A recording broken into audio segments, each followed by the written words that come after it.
Student exercise 7.2 question number 2.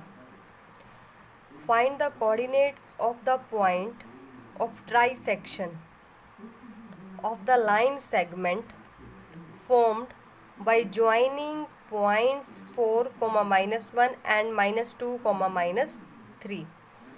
तो ये question देखिए कैसे करना है हमने कि इस क्वेश्चन में हमें बोला हुआ find the coordinate of the point of trisection of a line segment. सबसे पहले तो एक लाइन सेगमेंट मुझे दे रखा है, तो देखिए मैं एक लाइन सेगमेंट ड्रॉ कर रही हूँ।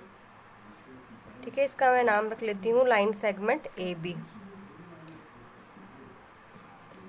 लाइन सेगमेंट फॉर्म्ड कैसे बन रहा है line segment? By joining points 4, -1 4, -1 and -2, -3। इन दोनों पॉइंट्स को ज्वाइन करके ये लाइन सेगमेंट बन रहा है। एक बार फिर से स्टेटमेंट पढ़ते हैं, क्योंकि हम जितनी बार स्टेटमेंट पढ़ेंगे उसे अंडरस्टैंड करेंगे उतना ही इजीली हम क्वेश्चन को अंडरस्टैंड कर पाएंगे। And find the coordinate of the point of trisection of the line segment. अब इसको ट्राइसेक्ट करना है, एक वर्ड आ रहा है ट्राइसेक्ट। ठीक है, तो ट्राइसेक्ट करना है, तो कैसे ट्राइसेक्ट करेंगे?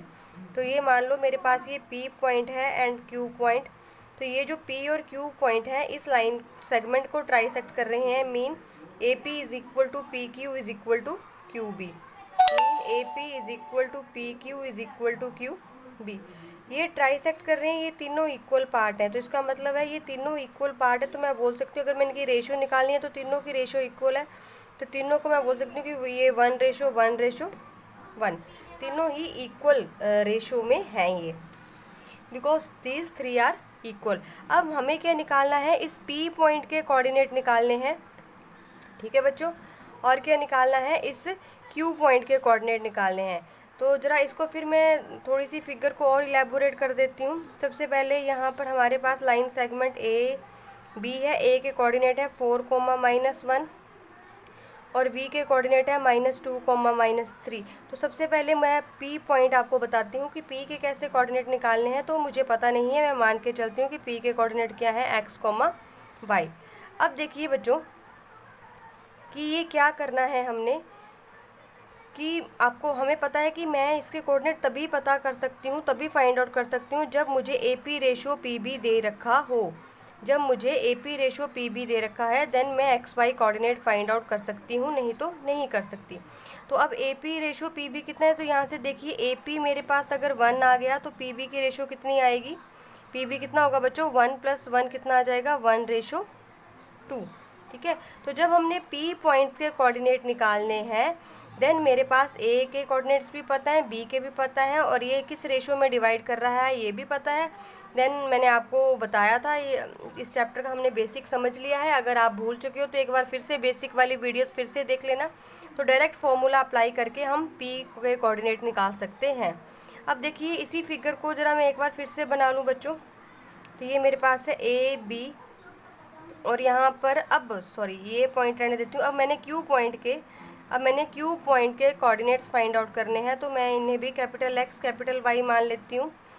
तो ये A मेरे पास 4, -1 दे रखा है, B मेरे पास -2, - दे रखा है। अब ये जो Q पॉइंट है इसे किस रेशियो में डिवाइड कर रहा है लाइन सेगमेंट को? तो देखिए Q पॉइंट 1 + 1 कितने हो गए? 2। तो ये किस में डिवाइड कर रहा है? 2:1 में। जब इसे ये 2:1 में डिवाइड कर रहा है देन मैं Q पॉइंट के कोऑर्डिनेट फाइंड आउट कर सकती हूँ। तो देखिए ज़रा इसी तरह से किया हुआ हमने।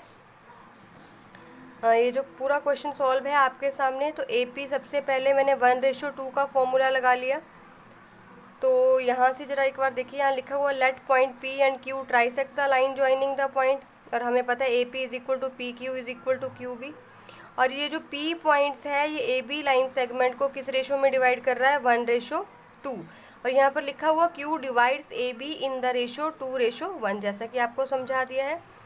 अब P के कोऑर्डिनेट निकालिए हैं, वही हमने सेक्शन फार्मूला यूज़ किया है। तो इस सेक्शन फार्मूला यूज़ करके हमने P के कोऑर्डिनेट निकाल लिए हुए हैं। तो यहाँ से X और Y की वैल्यू निकल जाएगी। सिमिलरली Q के कोऑर्डिनेट हमने कैसे निकाले हैं? Q के कोऑर्डिनेट यहाँ P पॉइंट ही आएगा। Q के कोऑर्डिनेट्स हमने निकाल लिए हैं। सिमिलरली सेक्शन फार्मूला हमने यूज़ किया हुआ है। तो एक बार मैं सेक्शन फार्मूला लिख देती हूँ। यहाँ पर क्या है हमारे पास सेक्शन फार्मूला? अगर जब हमने x के कोऑर्डिनेट निकालने होते हैं तो mx2 plus nx1 upon m plus n, और जब हमने y के कोऑर्डिनेट निकालने होते हैं तो m/2 प्लस n/1 और m प्लस n। तो आपको पता होगा m और n क्या है, जो जिस रेशो में डिवाइड कर रहा है, जैसे 1:2 है, ये मेरे पास m और n है, और ये x1 y1 है, और ये वाले 2 पॉइंट जो है x2 y2 हैं। तो इनकी वैल्यू जो है इसमें पुट करके हमारा ये जो है आंसर आ जाएगा।